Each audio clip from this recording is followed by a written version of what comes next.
Welcome. I'm Sebastian Mahfood, and you're listening to WCAT Radio, the on-air wing of En Route Books and Media, bringing you the dulcet sounds of Catholic wisdom. Welcome, Monsignor. We are in show number 45. We're moving right along. We really are. And gosh, what a great look it was last week into the orders, the convents, and the sisters and all their contributions to St. Louis. We'll be looking at a couple other things today. Some of this dealing with the German immigration that's coming in. Just start out by talking a little bit about the first Provincial Council of Baltimore. Okay. It was held in 1829. Prior to that, Bishop Carroll had many assemblies as early as 1791. He had these various assemblies, but in this particular case, Bishop Rosati was invited to attend. It was called by Archbishop James Whitfield, who is the third Archbishop of Baltimore. So right now you had Bishop Carroll, of course, and then after him, Archbishop Marachal, who was a immigrant. He was a Frenchman, and then his successor is James Whitfield. He calls this assembly to take place in Baltimore. So all the bishops of the United States are invited.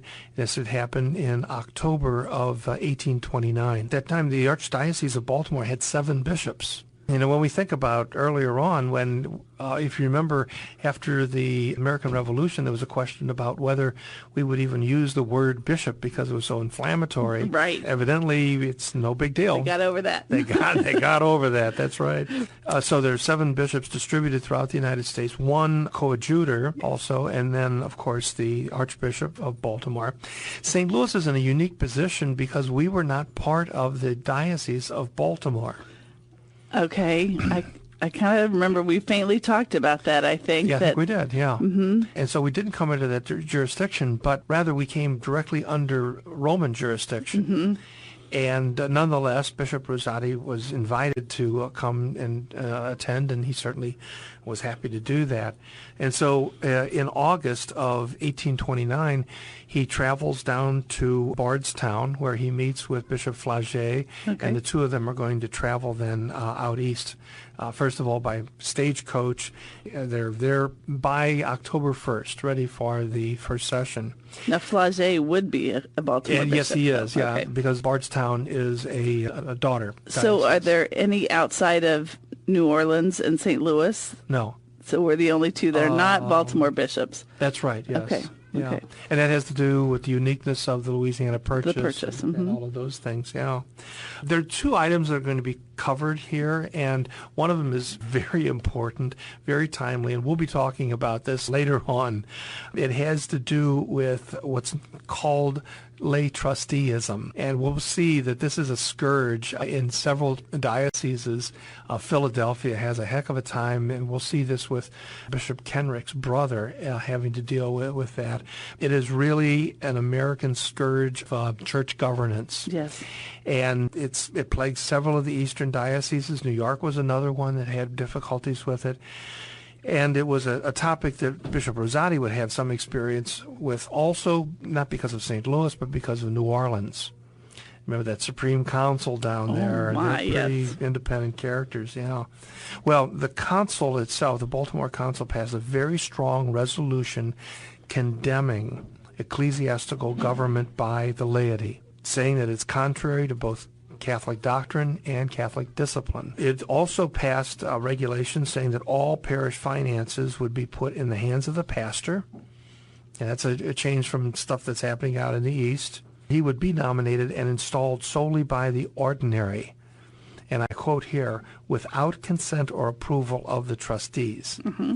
Now remember that the way that parishes came about in America, by and large, often, and especially immigrant parishes, is that people would get together, they would petition a building of some kind of a church, they would find their own priest more often than not, maybe bring them from the old country, and then maybe the bishop would be told about it, maybe not. And that's that trusteeism that's growing up. So now the church, by the time you get to the late 1820s, is getting control of itself. The hierarchy is getting control of itself and setting things right. Okay. Although, as you and I know, trusteeism is always an issue. It rears its head many years later. Many years later. The other decision that was done by the council was to adopt a common use of a catechism throughout the United States. Oh, great. Okay. Every diocese had its own catechism, and so they looked at different catechisms. They decided to choose the one that had been written by St. Robert Bellarmine, and that would be the catechism to be used. They then set aside 2 individuals to do the English translation for that. One was Bishop John England of Charleston, Carolina, and the other was Bishop Rosati of St. Louis. Oh. So the 2 of them were tasked to do the English translation for the catechism. Wow, I didn't realize that. Yeah. And I assume that that is what we affectionately know as the Baltimore Catechism? It's not. It's not? Yeah, it's actually a precursor, yeah, but that'll come up later on. They're given the task and all, and when the council is at an end, then Bishop Rosati returns home by a very strange route. So the first thing he's going to do is he leaves Baltimore and he goes to Georgetown. And there he's going to visit with the Jesuits because they're playing a very important role in his diocese now. And then from there he goes on to Emmitsburg, and there he's going to meet with the Sisters of Charity, of course encouraging them to send more sisters to the wonderful hospital that he has, the unique hospital, the only hospital in the entire Midwest. In both cases, of course, he appeals for more help. Then he leaves from there and he goes on to Philadelphia and to New York and to Boston. And each of those, he has an opportunity to do something of a begging tour, to try to get some help from various benefactors.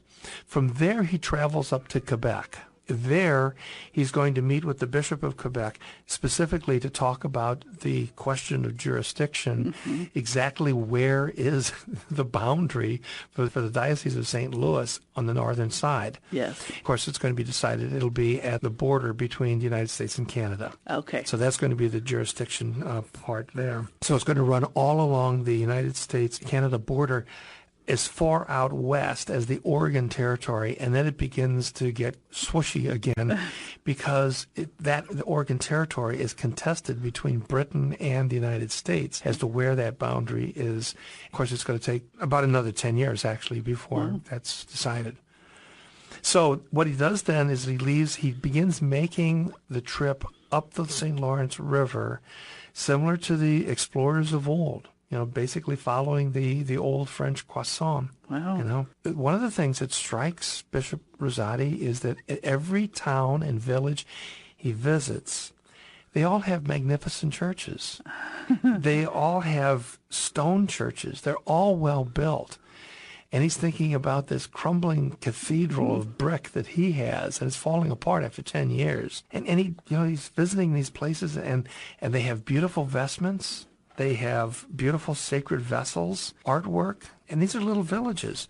His thought had to turn to his poor cathedral that he has in St. Louis. It's even worse because Dubourg's original idea was to have an expanded cathedral, but the 2 sides had to be eliminated. The archways, which were going to be in the nave, ended up being body walls, the right? walls, yeah. And the interior was incomplete. It was still unfurnished.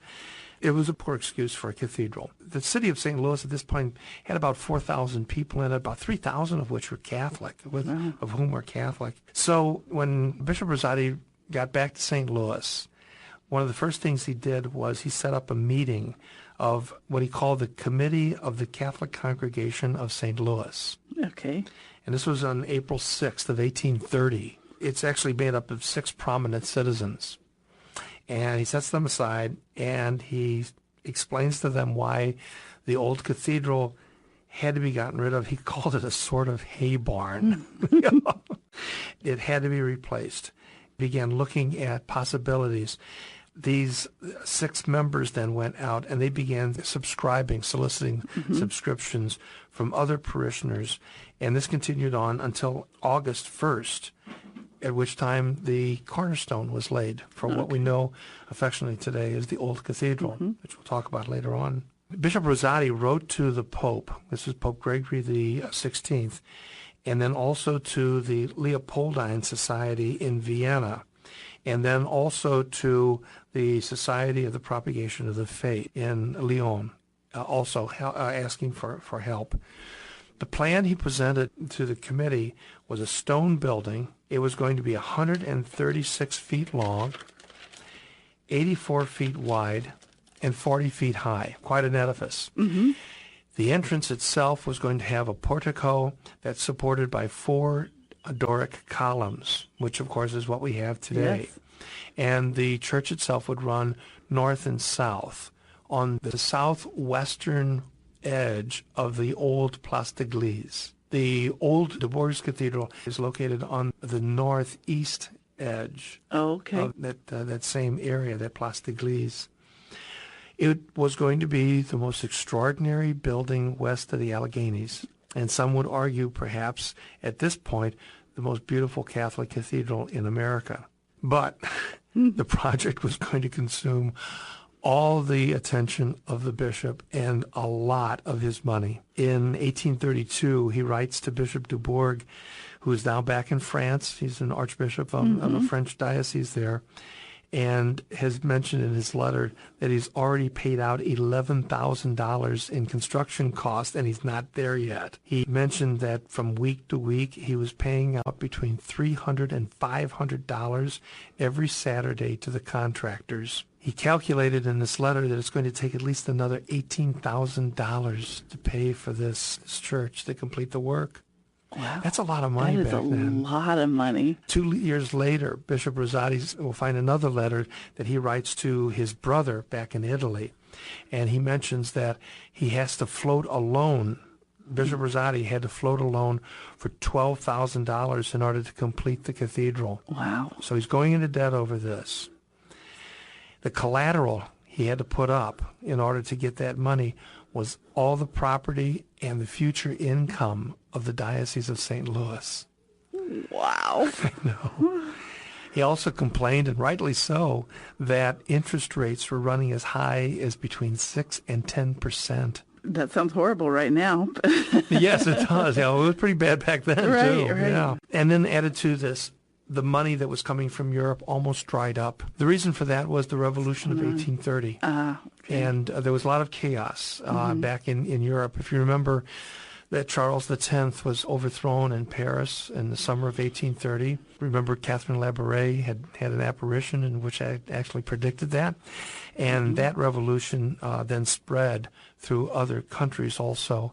And so the money that was flowing was just dried up. And well, that's what happened. So this is going to be a real nightmare for Bishop Rosati to have to worry about. I hope that as we look at the old cathedral, we visit it, especially under its present renovation. Yes, I can't wait to see it. Yeah, I know, me too. It's going to be really, really beautiful. But we have to remember, too, that this cost an awful lot of money for people back then. Oh, yes. And it's a treasure, not only for us here in St. Louis, but throughout the entire Midwest. It's a real treasure. And so kind of thankful to Rosati for having done all that. Yes, absolutely. Yeah. Well, he had other things on his mind, too, and one of those was a concern for the plight of the Catholics in the southern part of his diocese. I'm talking specifically about Arkansas. The reality is that by the time you get to the 1830s, the people of Arkansas had not seen a Catholic priest for many years. He received a gift from the Leopoldine Society, which he decided to dedicate specifically to that purpose. And so he chose 2 priests from St. Louis to go to Arkansas and begin missionary work there. One of those was Father Edmond Saulnier. He was a very refined individual who had been living at the cathedral. He wasn't used to the frontier. And that's an interesting thing. But anyway, he gets sent off. And another was Father Pierre Beaupré, and he's going to be sent down too. The 2 of them met in St. Genevieve and then traveled south with a student by the name of Patrick. Okay. And Patrick was under the tutelage of Father Saulnier. He was preparing him in tutoring. He was preparing him eventually for seminary work. Well, as I say, it's an odd expedition for Father Saulnier. He's cultured. He's used to the amenities of town life in St. Louis, the cathedral, the whole works. Father Beaupré, on the other hand, has come to America very excited about mission work.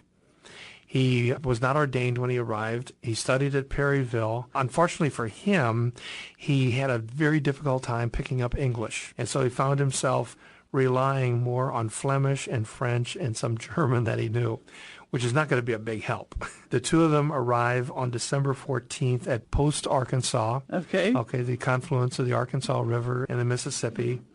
There, they rented a little cabin because they discovered, arriving there, that all the church property, the diocesan property at Post, Arkansas, had all been lost. Mm. They rented this little cabin.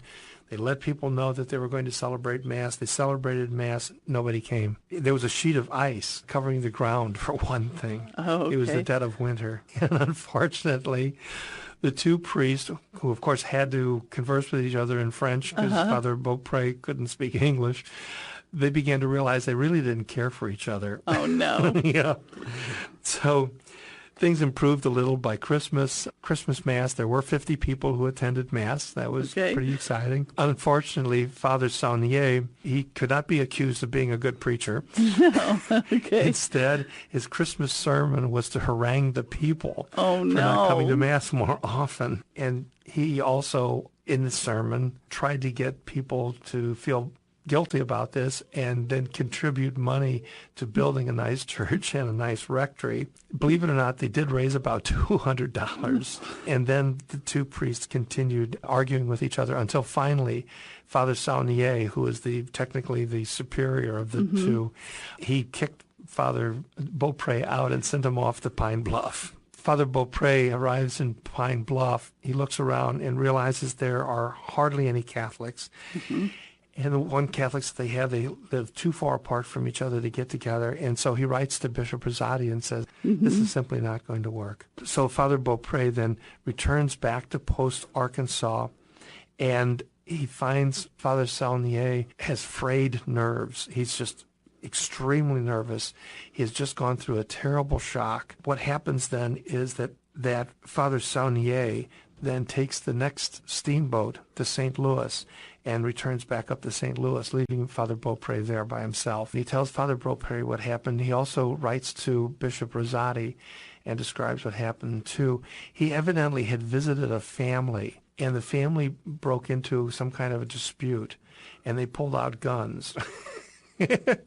Which Father Saulnier was not expecting. And so he fled back to St. Louis where everything was peaceful and quiet and all that.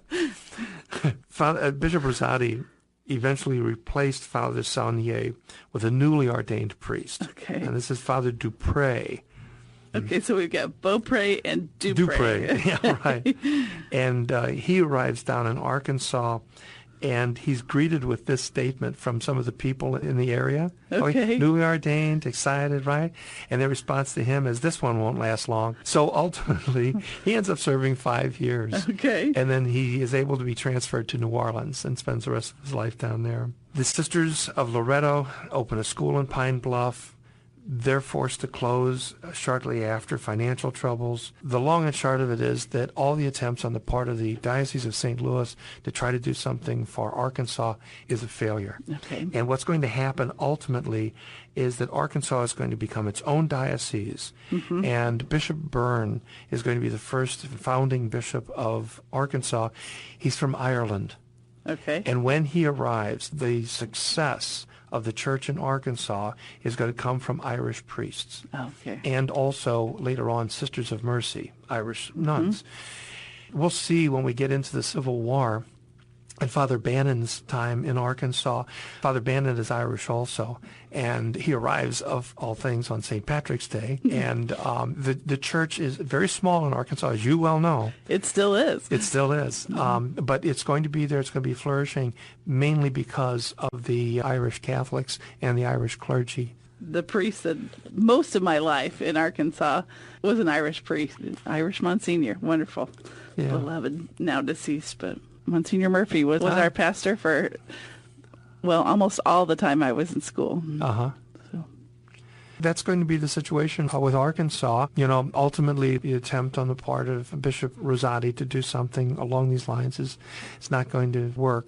But once Arkansas becomes its own diocese, then it's no longer necessary for St. Louis to have to find resources for that. A little bit later on, we'll be talking also about the establishment of the Diocese of Dubuque up to the north, and that's going to, again, limit the size of St. Louis. It'll become much more manageable at that point. But Arkansas has always stayed somewhat small, even though I grew up in northwest Arkansas, and I think it's one of the most thriving areas for Catholics in the state now. Interesting. Even though the seat for the diocese is in Little Rock, but between Little Rock and northwest Arkansas, I think you'll find most of the Catholics in the state in those two areas. Yeah, I think North Little Rock also has a Catholic population and all. I have a friend who's living in that area, a former student, and the faith is alive and well. Oh, it is. Arkansas. Yes, it is. There are definitely a lot of good things going on.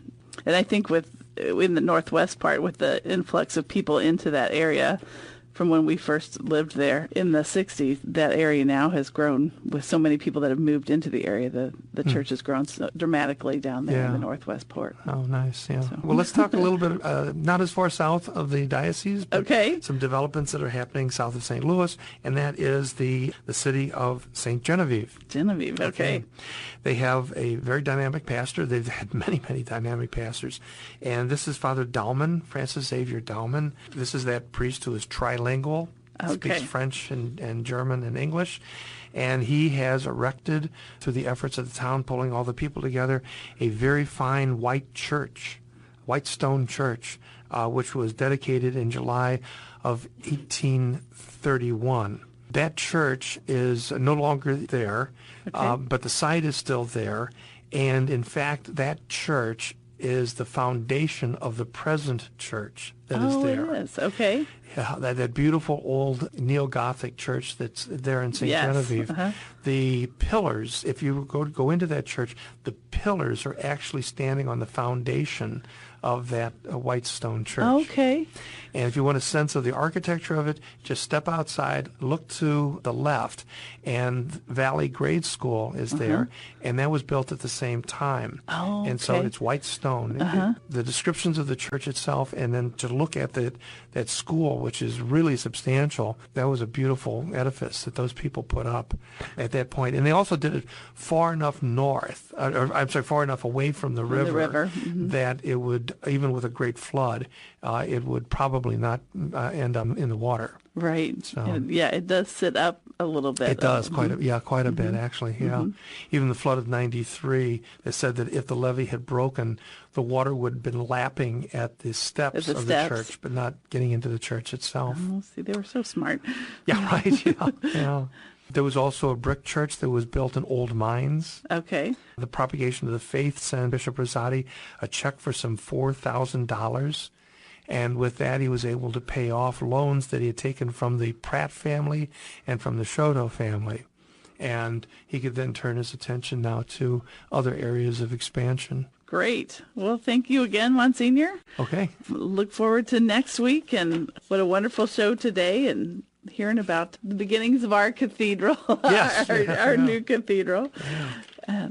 All right. May we close with a prayer and your blessing. Glory be to the Father, to the Son, and to the Holy Spirit. As it was in the beginning, is now, and ever shall be, world without end. Amen. And may Almighty God bless you in the name of the Father, Son, and Holy Spirit. Amen. Thank you, Monsignor. Okay.